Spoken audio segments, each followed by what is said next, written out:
Social Strategy Podcast, episode 59. Welcome to the Social Strategy Podcast, where it's all about making the most of your business with smart tips on what's working now in social media, online business, and good old-fashioned networking. And now your host, who's also known as Ross PR on Twitter, Vernon Ross. Hey everyone, this is Vernon Ross, and welcome to the podcast. I think you guys are really going to enjoy this next guest. He's a musician with a very, very interesting background. I don't want to give too much away before we do the intro, but trust me, you're going to really enjoy this. He's got some amazing things going on. Make sure you check out episode 58. It's with Shola Abidoy. I really did enjoy that episode. She's interesting. Startup person. Really the first conversation I've had a chance to get with someone that's, created a startup and taken it to success. Very interesting story, very compelling. A lot of good information in that episode. I've been getting a lot of feedback on it, which is amazing. So check that out. Also, on the right-hand side of the site, if you go out there, make sure you check out the Social Strategy Academy. Get your free sponsorship kit. Bloggers, podcasters, people that do events, there is something in there for you that will help you with landing sponsorship for your events. Also, make sure to check out the other links that I have on the sidebar for Podbean. Use promo code VRPodbean free. And guys, email me. Let me know what you're thinking about the podcast, vernon@vernonross.com. And with that, we're going to go ahead and get right into the episode, and I will see you guys on the back end.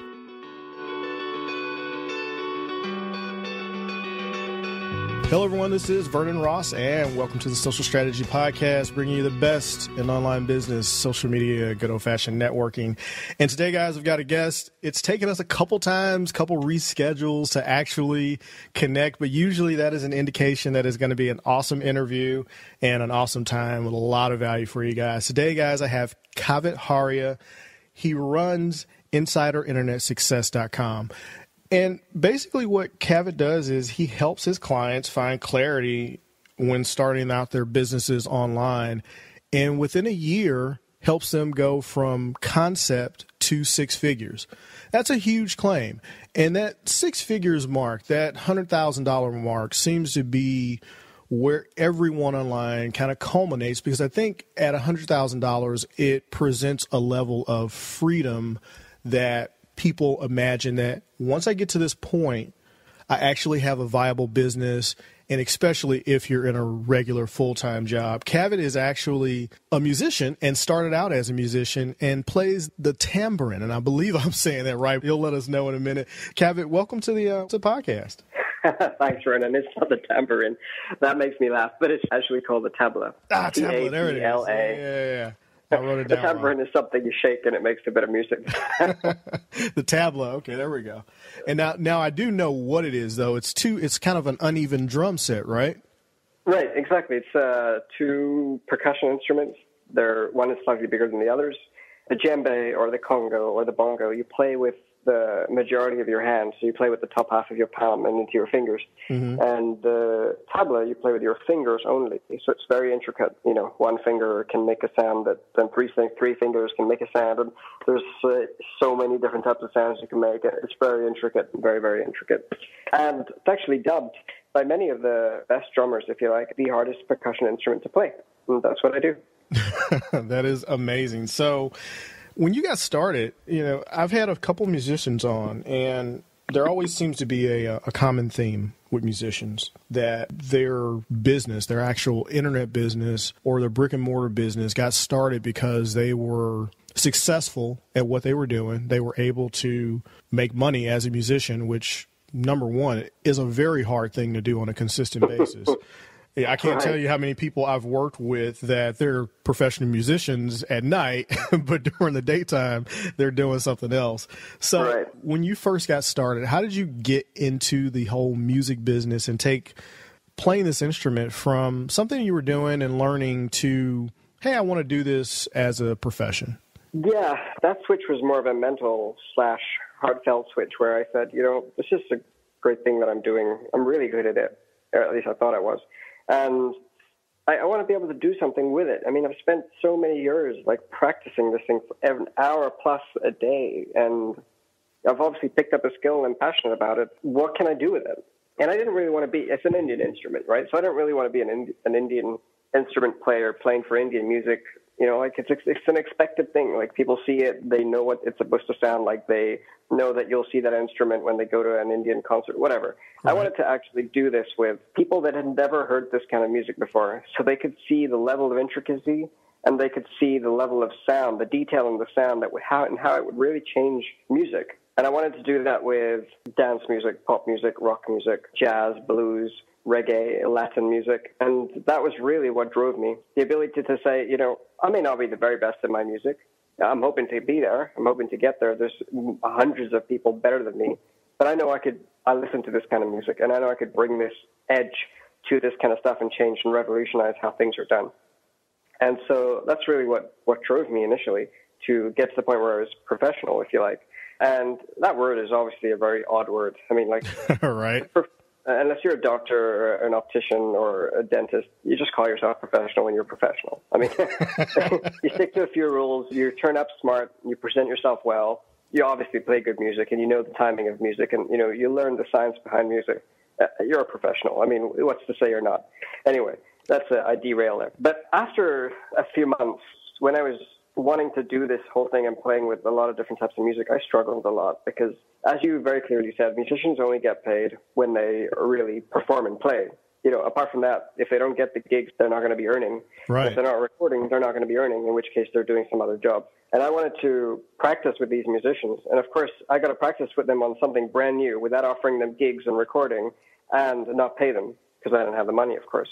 So first of all, that in itself was the biggest challenge that I had faced at the time, which unfortunately never succeeded at. I couldn't get any musician to say, let's just spend some time, because they were either working a job, making money, or playing, or wanting to use that time to play. And so for 6 months, I tried to do this, and I struggled a lot until I stumbled online and had to look for some other way to make this work. And I found a mentor online who sold a book, and in that book, I learned a few different ways about promoting my music. But the biggest lesson I took away from that book was that the most important thing with any of this is that I've got to learn how to market myself. And as a musician, it was the hardest thing to hear because with musicians and with any artist, whether you're a creative writer, painter, author, whatever it is, you love to do what it is that you love to do. You don't want to do the business side of things. You just want to do the art. I mean, that's the biggest thing that drives you. The art is the thing that we all believe that, hey, if I just keep playing great music, people will hear me, people will find me. But unless you're somebody like, Katy Perry or whoever, 50 Cent or whatever, you're not getting right. You're not going to be found. I mean, like, there's no way. And these guys are singers. I'm just the background guy. I mean, who do you know the background guy who plays for like any of the top singers out there? I don't know any of the background guys, exactly. Right? Exactly. So unless you do your own marketing, there's no way that somebody who should never really be known, me essentially, the background guy, should be heard of. And so I committed the next few months to learning everything I could about marketing, promotion, how to position myself and how to sell myself and how to write about myself in a way that would get people wanting to listen and stuff like that. And stuff that musicians don't really want to learn and commit to, but I had to. And I realized that I was willing to make that sacrifice. And so the 2 or 3 years that followed after that, because I took what I learned, and I'm an action taker. I take what I learn, I implement it right away, even to this very day. And so I did all of that, and in the next 2 or 3 years were very fruitful because of it. For week upon week, I learned how to get gigs. I first found the musicians, worked with them, got the gigs first before actually practicing any music, and then got some musicians to work with me. For about 2 years, I gigged 3 times a week all over the world, essentially. I played with some really, really cool musicians like Jimmy Page of Led Zeppelin. We played at the Royal Albert Hall in London. Yeah, so I did some cool things. I recorded a few CDs, and all of it comes down to that very one lesson. And after that period of short success, if you like, a lot of musicians were asking me what I was doing. People that I knew in my community were asking what I was doing to get that level of gigs or that level of contacts and that networking. Mm-hmm. And so it was kind of the start of my little online business, although at that point it wasn't yet a business, nor was it online. And I started to coach other people, sit down over coffee, tea, a beer, whatever, and talk to them about the things that we were doing, the things that I was doing to actually get these gigs, the things I was doing to find and connect with these musicians to get these massive opportunities that I had received. And soon after I learned that I was spending all this time doing all this coaching, if you like, 2-3 hours a day with 2 or 3 different people, repeating the same thing time and time again for a period of about 2 years until I realized that there's got to be a better way to do this, because I'm like losing the time to practice my music, which would make me better and allow me to get better opportunities. And that's really what I wanted to do at the time. And so the journey, if you like, continued where I met a friend who at that time was very much into natural healing, natural health, and getting rid of and curing diseases through this method. And he was writing ebooks and publishing ebooks online, selling them for money, and people would basically buy them. And the thing about ebooks is that it's 100% digital, so the overheads are very low. And he told me that I could do exactly the same thing for my music business, because I told him the challenges I was facing. And in 2004 and 2005, I released a few different ebooks, 5 ebooks specifically, that I started to share and write online. That was, if you like, the very start of my online business. Interesting. So 2004, 2005, MySpace generation, how are you selling ebooks? MySpace. That's it. Yes. I mean, I grew this massive following on MySpace itself because of, first of all, MySpace at that time boomed. Like, it was huge. I just actually stumbled upon Wikipedia 2 days ago about MySpace, funny enough.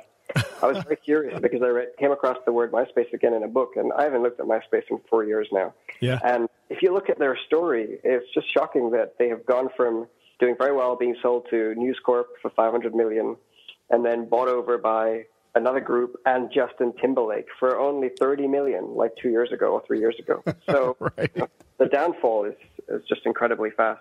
But anyway, MySpace at the time was extremely massive for musicians, and I built a huge following. So I had this website. I was selling ebooks.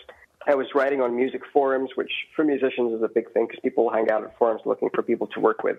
And so I would always go to forums and share ideas and share tips and include my signature link and all those things.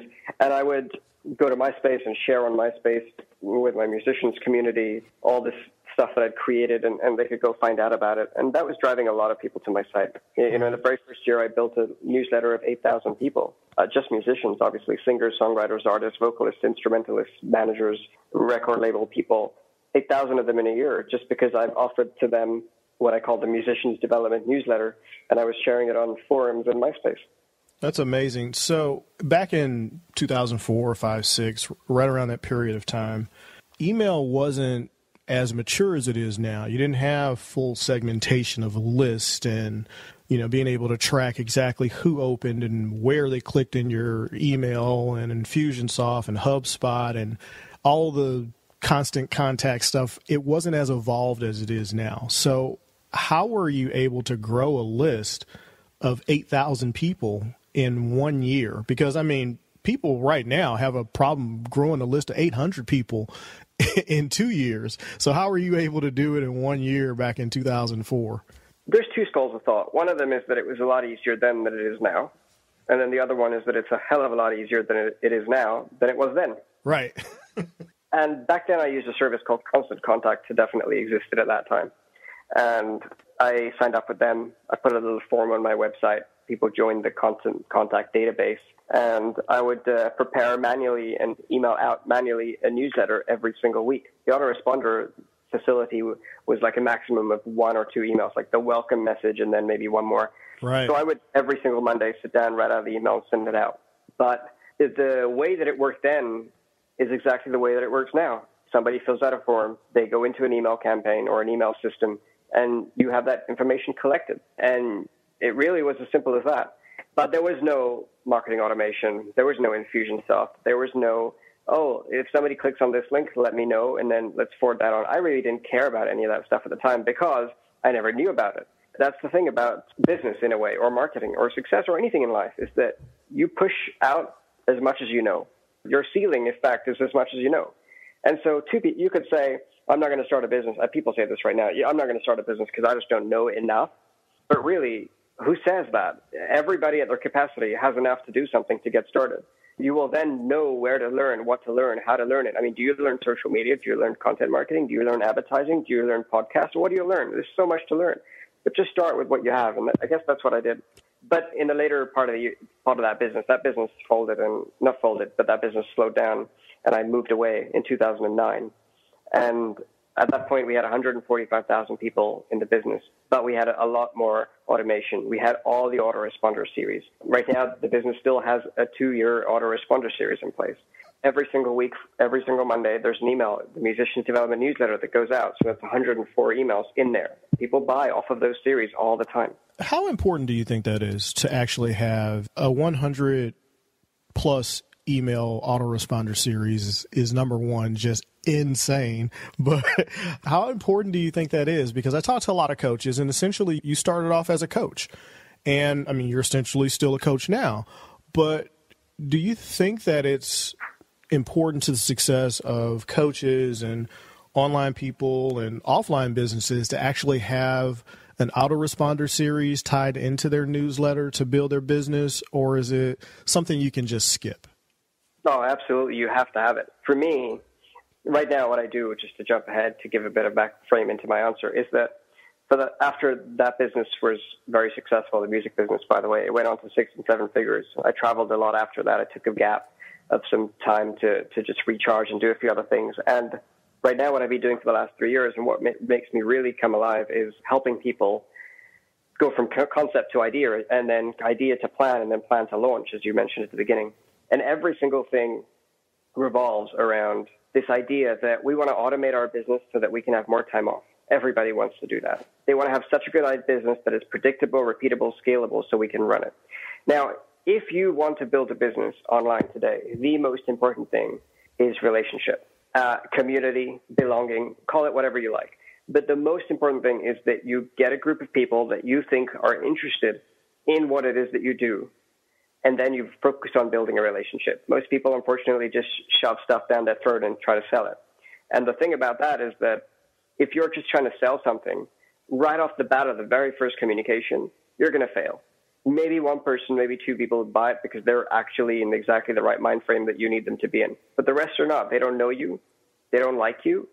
They absolutely do not trust you yet. And the whole purpose of the autoresponder is to get people to trust you. That's it. There's no other point.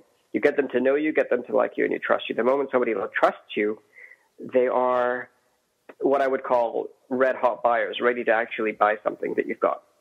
And it's then your job to present them something that you've got. So whoever you are, whatever you sell, whether it's a service, a product, or a software, whatever it is, you've got to have an autoresponder series. And then I challenge you to think about where you can actually have autoresponder series, not just to sell stuff, but actually to welcome people onto your program or your product or your service or your coaching. Because then what you're doing is continuing to build the trust and love within you and that customer to the point where they actually become referral partners or advocates, which then allows your business to even grow without you there. Right. So jumping forward with Insider Internet Success, right. When you teach people how to do this whole thing, putting together their autoresponder series, planning out their launch, say, for instance, one of the things that I get a lot of questions about is like, hey, and I was just talking about this on a Facebook coaching forum. They were like, well, I'm using this website, and it's a website called Thumbtack, and it's a lot like an Angie's List or something like that, where it refers you business. And there's coaches and business consultants and SEO experts, and people make a request, you bid on the request. It costs you a certain number of points. You pay for points up front, and they submit the request. If they pick you, then you possibly try to sell them business. Right. It's very low cost, which is one of the problems, is that it's very low cost. So one of the things that I get questions about, and we were talking about this, is when you're helping someone plan out, say, for instance, a coaching business that they want to scale to 6 figures, there are a million coaches out there, and most don't make money. And so coaching's not a new concept. It's not something that you have to work through and try to figure out. Coaching is coaching, whether you're life coaching, business coaching. You still basically have to put together the same type of business as every other coach out there. How would you advise a coach to build something that they can take to 6 figures? Yeah, it's a great question. And the answer, in my opinion, comes down to clarity. And when I say clarity, I'm talking about, well, first of all, the clarity of your vision depicts the level of your success that you have. So the more clear you, and the coaches, of course, know this. I mean, I'm preaching to the person that told me this, but the more clear you are about what it is that you want to achieve and do, and also the more clear you are about the transformation you want to create, the more successful you're going to be. Now, when I say clarity, I'm talking about, look, when you sell something to somebody, no matter who it is, whether you're selling product, service, coaching, or whatever, as a coach in this instance, your job is to take somebody from point A, which is where they are, to point B, which is where they want to go. So there is point A, which is the current reality of that person, and point B is the ideal reality of that person. Now, the very first thing you need to do is make your proposition, your offer, what you would like, that person to achieve, and for them to know that you can help them get there, to make that an attractive proposition.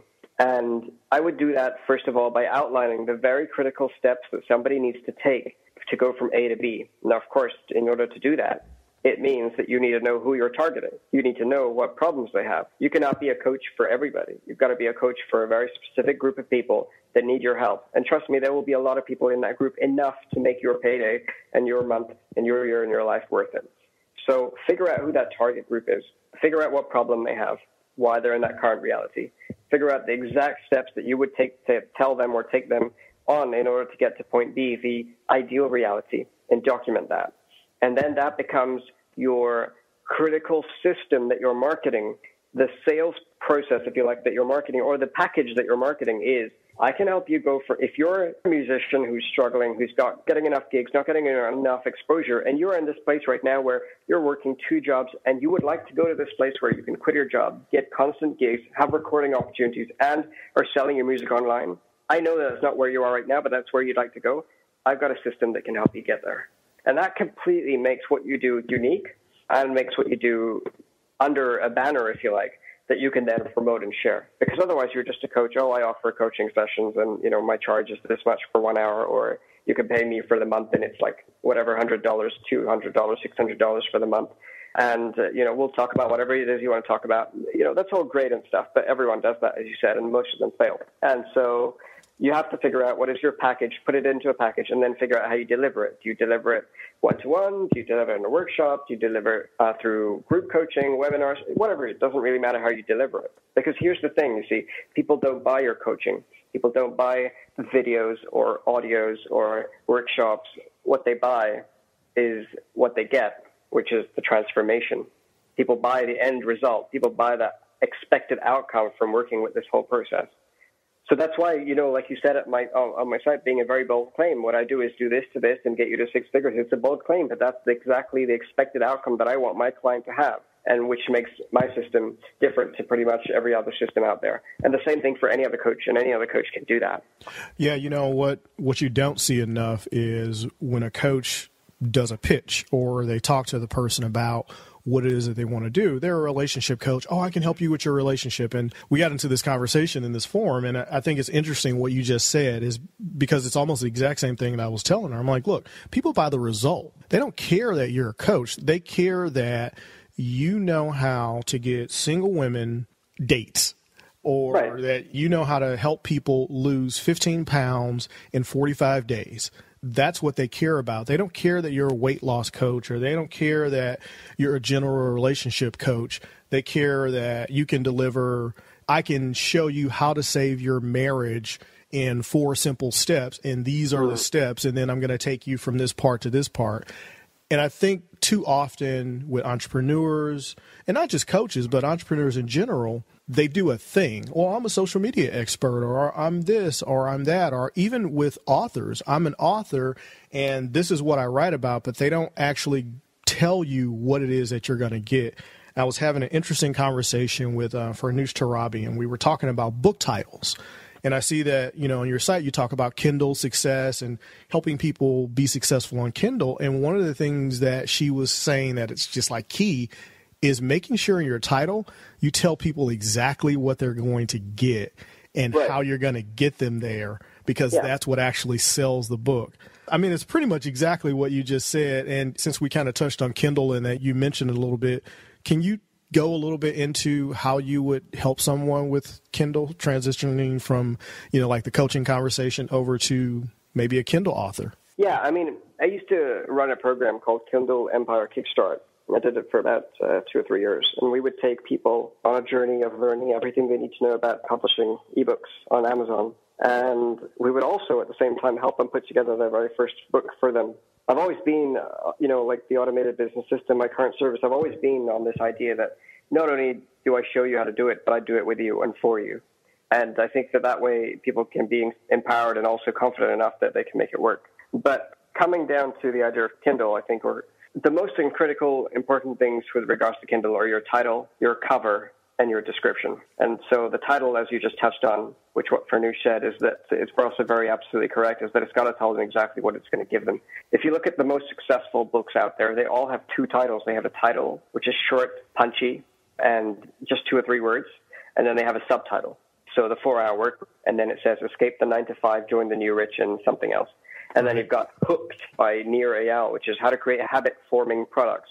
Every single one of them that you look at that's always in the bestseller in the nonfiction category always has a title and a subtitle, and you've got to try and do that. And the title is your catchy phrase and brand, and your subtitle is telling them exactly what they're going to learn in the book. Like, that's it. You read that title, you know what the book's about. And then so the other thing is the image on Kindle, because if you do this experiment and go to Amazon, whether you go to on your phone, your tablet, or your computer, and you search something, just search self-help or search manifesting or whatever, or social media, and you'll see a whole list of books come up in Kindle. And as you look through the page, nobody scrolls through the page extremely, extremely slowly. I mean, everybody scrolls. They generally scroll at a regular pace. And when you scroll at a regular pace, you really can't read all the titles of all the books on there because it's just so small. And so your eye is immediately drawn to the cover every time. And so you have to make your cover of your book so damn good that as I'm scrolling through and seeing 10 or 15 covers, yours pops out for me. Because the moment yours pops out for me, I'm going to stop scrolling. Then I'm going to read the title and subtitle. Then I'm going to decide whether to click or not. So the cover is really important. And people mess up the cover in so many different ways, like with lots of images, lots of different types of text. You really just need one good image and one good, stable, big font that gives you the headline or the title, if you like. And that should be good enough if you do it and design it well enough to capture people's attention. What should people price ebooks at? Because you see it all over the board, and you hear all kinds of advice about, $9.99 or $2.99 or just 99 cents, and you can make $1 million, like the one girl that wrote the mystery series. And yeah, sure. What do you recommend when people do Kindle books? What do you recommend they price them at? I've tested across 100 different books now with different clients. I've tested 4 key price points. The first one is 0.99, so 99 cents. The second one is $2.99. The third one is $7.87. I don't know why, but $7.87. Right. And then the fourth one is $9.99. And these 4 seem to be the ones that perform regularly. And I think it depends also on the topics. Like nonfiction, I would say you price between, $4.99 all the way up to $9.99. Any others, $4.99, $7.87, or $9.99. And then some people price at $12.98, and with that you only make 30% of the income. If you price $9.99 and under, Amazon gives you 70% of the income. So that's what I would do. And if it's fiction, it's hard to compete with fiction because some of the very, very best authors, James Patterson or whoever, after a while, their new book becomes old, and their old book now drops from $12.99 all the way down to $2.99 or 0.99, so 99 cents. And it's hard to compete with that. So I think you have to be in that group. Right.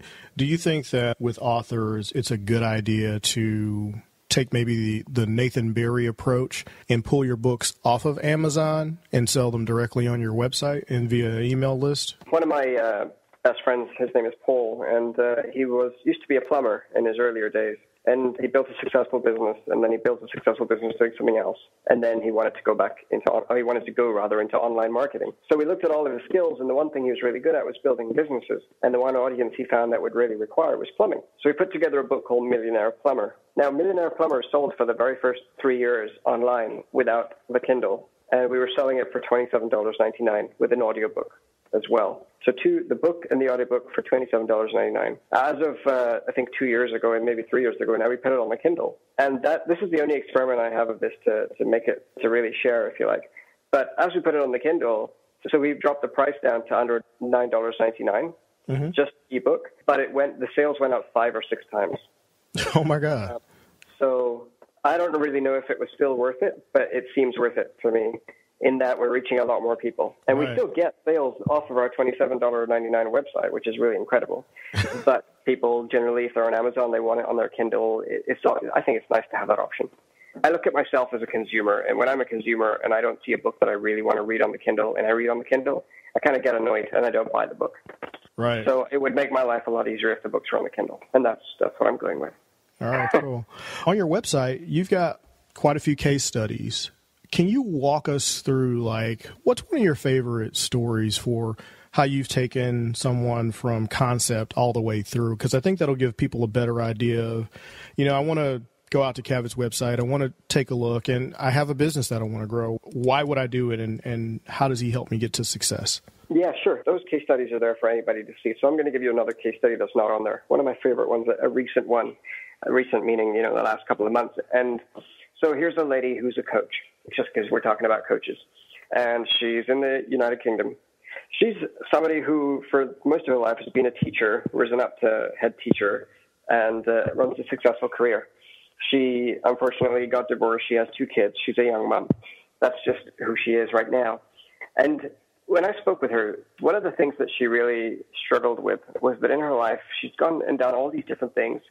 But now she's got 2 kids, she doesn't have a husband, and she's got this job, and she feels trapped in life because of the different situations life has given us. And I guess when stuff happens, you lose your self-worth and you become depressed.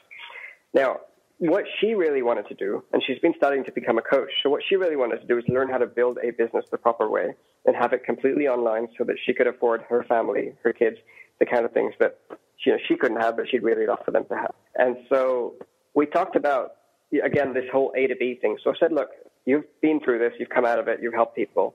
And this is defined for me what this trapped is, because you've been there yourself, so that you'll know it more than anybody else. And she made a whole list of how it felt to be trapped. And then I said, well, what is the opposite of trapped, where you feel like you are right now? And she said, transformed. And so I said, well, write down all the emotions and feelings that you have around transformed and lay all that out. So now we have in process A to B, from trapped to transformed, which, became the name of her business also. And she called herself the Trapped to Transform Program Creator. And I said, well, lay out the steps that are involved to go from A to B, from Trapped to Transform. And she put together 6 critical steps. And she found an acronym, and she called it CHANGE, CHANGE. And so for each of the weeks, so 6 weeks, she would teach somebody one of the letters of that process. The first week would be C, the second one would be H, the third week would be A, and so forth. And now what she had here was a week-by-week video process. A video seminar would go out to their inbox every single week for 30 or 40 minutes. They would get to watch it scheduled time when they're on their coaching program. And they would watch it on a Monday or Tuesday or Wednesday and join her on a coaching call on a Thursday. And here she's got this entire 6-week machine, if you like, running, where she's taking women specifically from feeling trapped to transformed and opening up the vault of what she's teaching, what she's gone through, the experiences so that others can relate to her and free themselves from it. Now, here's somebody who is setting that up, or she set it up. Now, that's what she's selling. And we helped her outline what she's selling, so the product, how she put it all together, the pricing, $499, and then it will go up from there. And then we outlined the marketing and sales strategy. And the very best way that we thought this would work is she could get out and speak to a group of ladies, and she runs a meetup group to do that. She could do social media. She could do paid ads to her site, but people won't spend $500 just of a cold ad or cold traffic. So we had to think of a different approach. And the best approach, in my opinion, is the webinar funnel. So we helped her and taught her how to design a webinar script and gave her all the feedback she needed and helped her with the slides. And, literally everything was hand in hand. And we got her to record in our office. She recorded the webinar. And we do this virtually, obviously, with clients as well. And so recorded the webinar, and then we put it up into an automated system. We had emails that were set up for those that to be invited to the webinar. Those that missed it would get different. Those that attended would get different emails. They would ultimately get follow-up sales emails to buy her course. They would buy her course through Infusionsoft. They would get emails to welcome her into the course, welcome emails every 6 weeks. And she's taught how to write her own newsletter as well. This is a complete automated business system up and running on the web for this lady, where she's driving traffic through 4 methods: social media, content marketing, paid advertising, and partnerships. 4 critical methods for driving traffic into her funnel. And she's sending people on a webinar, getting it automated. They're watching, they're buying, and then they're getting the coaching that they require. Wow, yeah, this is amazing. I'm actually looking at her site as you were talking. Oh, cool. it's amazing. And, I don't want to butcher her first name, but I'm trying to pronounce it. Is it Kathura? Katura Gordon. Yeah, Katura Gordon. And everything that you're saying, she's doing. She's got the meetup group where she's meeting with women, and it looks like a little small source of revenue. And she's got her entire program. And I'm looking at this webinar funnel. She's got a free webinar that women can sign up for. And it's amazing. And you guys, you did this entire thing for her, basically? Yeah, A to Z. We walked her through setting up the product, we helped her figure out her strategies, pricing, marketing, sales, positioning strategies. And then we have a team here. We have a project manager who runs her team of a designer, developer, a few different writers, sales writer, etc. And we take the action plan from our initial work, and then we build everything within 6 weeks, and we have it up and running completely. And then the remainder of our time working with the client, which is usually about 10 months, it's a total of, a 12-month process. Within that time is really just getting her marketing plan straight, helping her execute, giving her the training that she needs to do it, figuring out what works with her, and then amplifying what works, and getting her up all the way to 100K. Yeah, I'm glad you said that it's a 12-month process, because all too often you see internet programs and, there's a done-for-you service and we're going to help you in 3 months. And in this 3-month period of time, we're going to take you from this to that and build out your site and do all this stuff. And often they just fall flat and you never end up getting what it is that you actually think you're paying for. Or so much of the work is dependent on the person buying all of these separate little systems, usually that the person is an affiliate for, to try to build out, the system. And I know you've seen it. It was like, we're going to help you with your lead thing. And so you need to follow our link and go buy lead pages. And okay, now you need to do this. And by the way, you need to go and get that. And here's our link. And now we're going to just walk you through how to put it all together, where if you just looked at the videos on lead pages, you'd figure it out. But this is an entire system, and I can see how well it's put together, that you guys actually walk through this, because the copy is really good and compelling. And all too often you'll hear someone share a case study or a success story, and then you go out to the website and it's like, well, is this the success story? Because that's not what you described. But, when you go to this site, it's trappedtotransform.com. You see, discover how to overcome negative feelings and circumstances and start living the life you've always dreamed about. I want to continue to read this.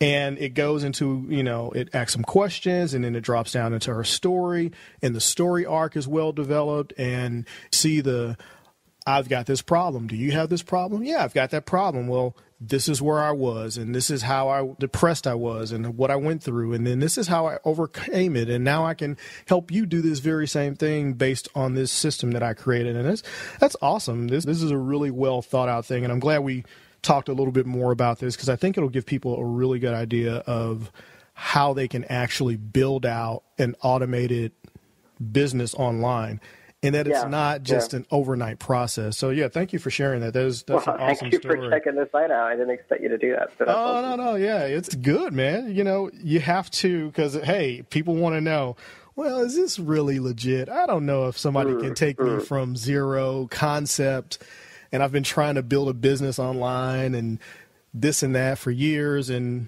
now this one guy is going to take me from this to that, and it's going to make it. Well, I think there's two things to it. First is that the technical work is it's really hard for a lot of people. I mean, that's why people struggle. And for me, it's not. I know exactly what we're doing here. We've built a team around that.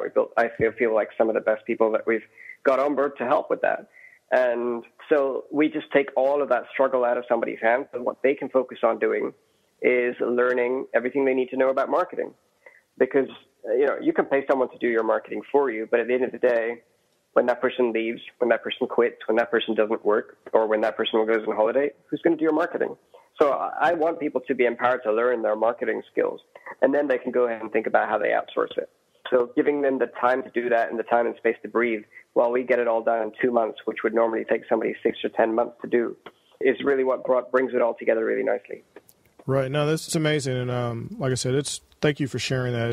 It's always nice to be able to tie a successful internet story that, because we get people on here all the time, and successful entrepreneurs. And I think people see that and it's like, well, yeah, they're successful, but he got started when it was MySpace, and that was the heyday, and it was easy to build. And once you get that momentum, this case study I'm telling you about just launched like 4 or 5 months ago. So right. You can see it working in action right there. If you guys go out, if you don't believe it, you can just go out to the Wayback Machine and you can see exactly when the site was put up. It's really good, and it's inspiring to see that you're doing the work, because all too often people aren't doing the work. They talk about it, but they don't actually do the work. This is what you do.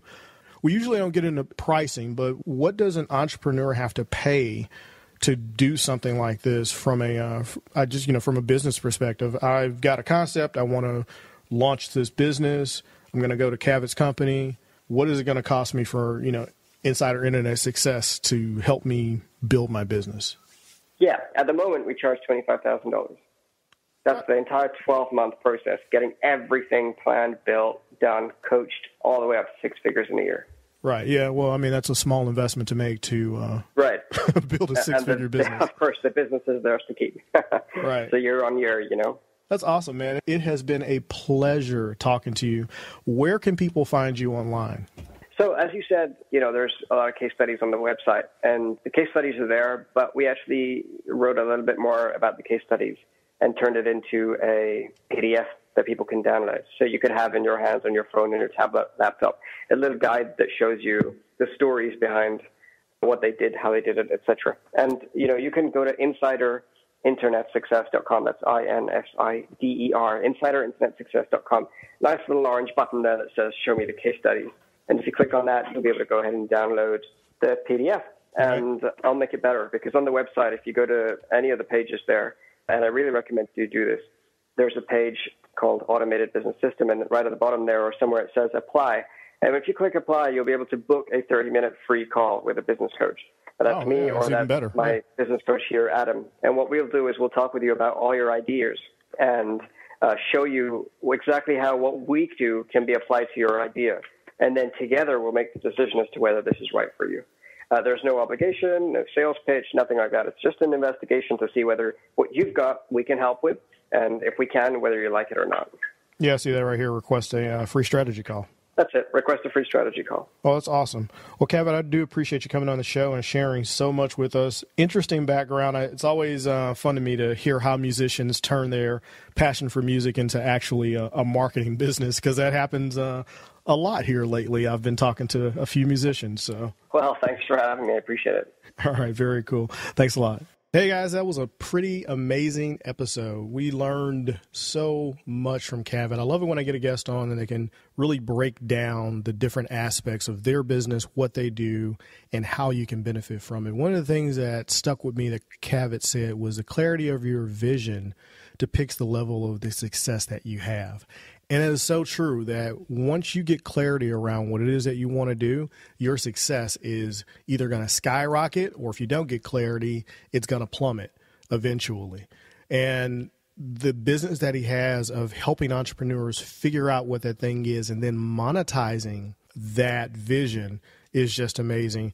Make sure you check out the Trapped to Transform website. I have it linked. It's actually in the show notes, so if you just go right to it, you'll show up. We also talked about Kindle, surprisingly enough, and actually what is important for selling Kindle, because one of the programs that Kavit had in his background was a Kindle book creation program and monetization strategy that he was selling. And we talked about, if you're a Kindle author, if you're an author, what's required. And then not only did we talk about that, but right before that, we also broke down how to build an effective coaching offer for your coaching business. So for all you business coaches out there that want to learn how to build a coaching offer around what your special genius is, this is a good episode for you guys to listen to. I was so excited that he did that. And it was just an amazing time. I had a lot of fun talking to Kavit. It was very, very cool. Before I get out of here, I wanted to make sure, guys, email me, vernon@vernonross.com. I'm trying to get a lot of emails in so that I know what you guys want and I can send out a survey. The show is evolving and I want it to change a little bit, but I want to know if you guys want it to change and if you're happy with the content so far. From the feedback I've been getting, I hear that you are, but hey, I want to get some more emails in and send out a survey to some new people that aren't currently on the email list. I want to see what you guys think and how you guys like it. If you are taking advantage of the Social Strategy Academy and the sponsorship toolkit, it is out there and it is a free sponsorship course. I have outlined in there's a 75-minute webinar with Steve Stewart from Money Plan SOS. He's got an entire program that includes a bunch of other videos. You guys can link to that in the show notes. Make sure to sign up for the free course. Just go out there and enroll and you can take it and download all the stuff and use it as you see fit. Of course, you can't claim it as your own, but you can use it, and it is valuable. It's stuff that I've actually used to land sponsorships and get money. There's a pitch letter in there that most of the time when I send that letter, I get positive results back from the sponsor that I'm approaching for that particular sponsorship or that sponsorship offer. So definitely make sure to download the sponsorship toolkit. You can also find me out on Twitter at RossPR, pretty much everywhere online at RossPR. I'm also out on Periscope, also out on Blab now, so you can find me on Blab at RossPR. Just search for at RossPR and you'll find it. Blabbing nightly. So far, I've blabbed 2 nights in a row and didn't Periscope. What are the thoughts of that? I heard that Carlos Gil actually missed a flight because he was blabbing on the Medium. There's someone on Medium that emails out a blab, I guess a synopsis of everything that's going on in the world of Blab now. And she put that up there about Carlos Gil. Carlos was from St. Louis. He's out of San Francisco now. I think he went to go work for LinkedIn. But he's a good friend of mine on social and online. And funny enough, we've never met in person, but we talk to each other quite a bit online. And apparently he missed a flight because he was on Blab. So I guess it's worth checking out. Some of the conversations out there are really interesting. And here lately, I've been doing some late night blabs. So yeah, there's that. Anyway, guys, I'm going to go ahead and get out of here. Make sure you check out all the links on the show, on the podcast, become a patron. I'm not going to say more than that. Just check it out and let me know what you think. It's something that Podbean is doing, and look forward to some stuff that I'm going to be doing with Spreaker. I'm excited about that too as well. All right, with that, I'm going to go ahead and get out of here, guys, and I will see you in the next episode.